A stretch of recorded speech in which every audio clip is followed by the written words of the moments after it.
बचपन में हम सभी ने हवाई जहाज को देखकर ये जरूर सोचा होगा कि आखिर इतने बड़े हवाई जहाज आसमान में कैसे उड़ते हैं। क्या आसमान में सड़कें होती हैं? अगर सड़कें नहीं होती तो इन विमानों को रास्ता कौन बताता है? आखिर ये अपनी मंजिल तक कैसे पहुंचते हैं? क्या जमीन की तरह आसमान में भी दुर्घटनाएं होती हैं? जिस तरह से जमीन पर गाड़ियां आपस में टकरा जाती हैं, क्या आसमान में भी हवाई जहाज आपस में टकराते होंगे? जी हाँ, दुर्भाग्यवश ऐसे ही एक दिल दहला देने वाली घटना 35,000 फीट की ऊंचाई पर हो चुकी है, जिसमें दो प्लेन आपस में टकरा गए थे।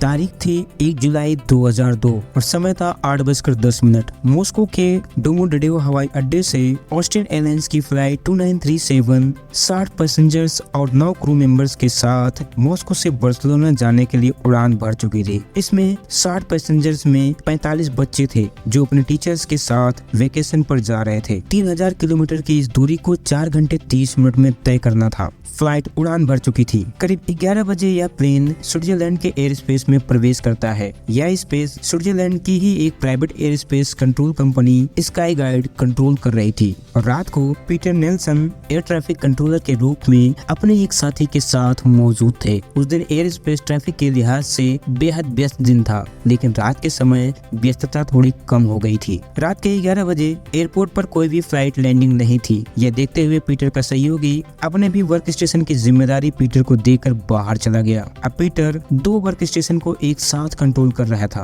पहले रडार पर एयर स्पेस का ट्रैफिक हो रहा था और दूसरे पर एयरपोर्ट पर लैंड होने वाले प्लेन की मॉनिटरिंग हो रही थी। 11:52 पर ऑस्ट्रियन एयरलाइंस की फ्लाइट 2937 ऑस्ट्रेलिया के ऊपर 36,000 फीट की ऊंचाई पर उड़ रही थी। फ्लाइट के अंदर बेहद खुशनुमा माहौल था, क्योंकि पैसेंजर्स को लग रहा था कि अब 2 घंटे बाद वे लैंड करने वाले हैं। लेकिन इन्हें यह नहीं पता था कि इनसे करीब 600 किलोमीटर दूर इनकी मौत उड़ान भरने के लिए तैयार हो रही थी। 11:06 पर DHL 611 की फ्लाइट बर्मोगो से ब्रसल्स जाने के लिए उड़ान भरती है। तभी लगभग 11:10 पर गाइड कंट्रोल रूम में बैठे पीटर को बताया जाता है कि मेंटेनेंस की वजह से उनकी मुख्य रडार सिस्टम को बंद कर दिया गया है और उन्हें बैकअप सिस्टम का इस्तेमाल करना है। तभी लगभग 11:25 पर DHL 611 ने इस एयर स्पेस में इंटर किया और इस विमान के चालक ने पीटर से संपर्क करके 36,000 फीट की ऊंचाई पर उड़ान भरने की परमिशन मांगी। यह वही ऊंचाई थी जिस पर मॉस्को से उड़ान भरने वाली ऑस्ट्रेलियन एयरलाइंस की फ्लाइट 2937 उड़ान भर रही थी। पीटर ने कैलकुलेशन शुरू किया और रडार पर देखा कि आसपास कोई प्लेन तो नहीं है, लेकिन तभी दूसरे रडार पर एक डिलेड फ्लाइट AEF 1135 का मैसेज आया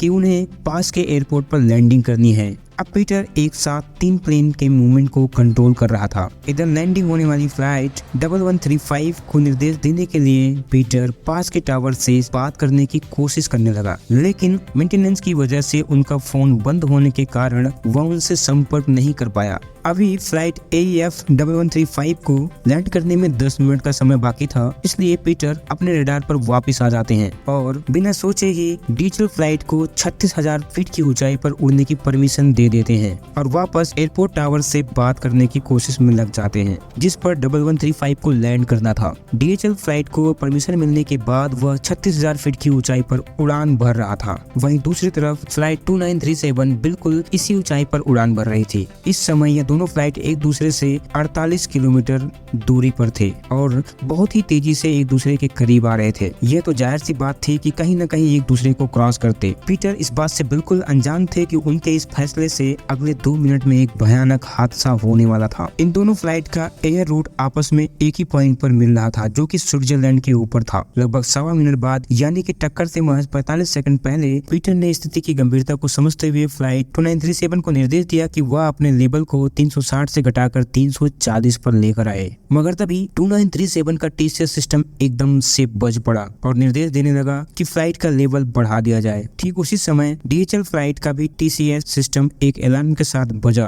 और फ्लाइट लेवल कम करने का निर्देश देने लगा। बिना देर किए पायलट DHL फ्लाइट के निर्देश का पालन करने लगे और फ्लाइट को तेजी से नीचे की तरफ लेकर जाने लगे। वहीं दूसरी तरफ 2937 के विमान चालक कुछ समझ नहीं पा रहे थे कि TCS रडार को फॉलो करें या फिर पीटर की बात को माने। 2937 के पायलट दुविधा में पड़ गए। इस पर पीटर ने जोर देकर 2937 के पायलट को डिफरेंट परफॉर्म करने का आदेश दिया। फ्लाइट 2937 के पायलट ने पीटर की बात मानकर अपनी ऊंचाई को कम करना शुरू कर दिया। अब स्थिति यह थी कि दोनों फ्लाइट एक ही स्पीड से नीचे आ रहे थे। दरअसल टीसीएस सिस्टम वह ऑटोमेटिक सिस्टम होता है जो प्लेन की ऊंचाई और स्पीड और अन्य चीजों को ध्यान में रखकर एक 3D मैप तैयार करता है जो आसपास से गुजरने वाले विमानों की जानकारी देता है। जैसे ही कोई विमान इस विमान के एरिया में घुसता है वैसे ही यह टीसीएस अलार्म बज जाता है और परिस्थिति के अनुसार एक प्लेन को दूसरे से भिन्न उड़ान भरने का निर्देश देता है। उधर जब पीटर ने देखा कि फ्लाइट 2937 ने उसकी बात मानकर डिसेंट परफॉर्म करना शुरू कर दिया तो वह थोड़ा निश्चिंत हो गया। उसे बिल्कुल भी अंदाजा नहीं था कि डीएचएल फ्लाइट टीसीएस अलार्म के निर्देशों को मानकर डिसेंट कर चुका है, क्योंकि फ्लाइट 2937 से लगातार कांटेक्ट में रहने के कारण पीटर डीएचएल से संपर्क नहीं कर पा रहा था और पीटर एक बैकअप सिस्टम पर काम कर रहे थे जिसमें एक बेहद जरूरी feature visual STC alarm system नहीं था, जो कि ऐसी सिचुएशन में रेड सिग्नल दे देता है जिसकी वजह से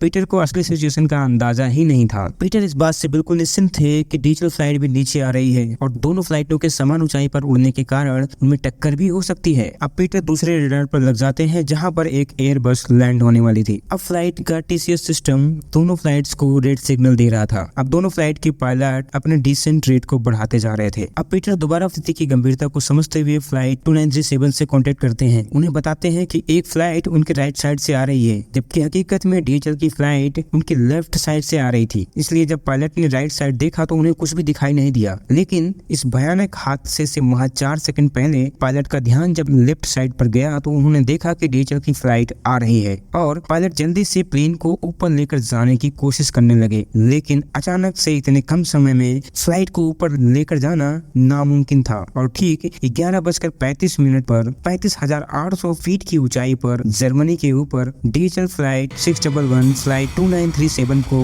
चीरती हुई आगे निकल जाती है। इस भयानक हादसे में फ्लाइट 2937 के 4 हिस्से हो गए और प्लेन कई टुकड़ों में बिखर गया। यह हादसा इतना भयानक था कि इसमें मौजूद 45 बच्चों समेत 60 पैसेंजर्स और 9 क्रू मेंबर में से कोई भी जिंदा नहीं बच पाया। वही दूसरी फ्लाइट डीएचएल की भी टेल टूट गई थी और वह पूरी तरह से हवा में घूमती हुई करीब 7 किलोमीटर दूर जंगलों में क्रैश हो गई। लेकिन पायलट ने एयरप्लेन को कुछ इस तरह से क्रैश किया कि सिर्फ 2 लोगों को छोड़कर प्लेन में मौजूद सभी यात्रियों को सही सलामत बचा लिया गया। इस दिल दहला देने वाली घटना में कुल 71 लोगों की मौत हुई थी। बाद में जब इस घटना की इन्वेस्टिगेशन हुई तो पाया गया कि इस दिल दहला देने वाली घटना का जिम्मेदार air traffic control company Skyguide ही है, क्योंकि इस घटना के वक्त उनका सिस्टम मेंटेनेंस पर था और बैकअप सिस्टम पर सारे फीचर्स न होने की वजह से यह हादसा हुआ। दोस्तों, इस प्लेन हादसे में गलती किसकी थी आप कमेंट करके अपनी राय दे सकते हैं। वीडियो को लाइक करें, चैनल को सब्सक्राइब जरूर करें। मिलते हैं अगली वीडियो में, तब तक के लिए धन्यवाद।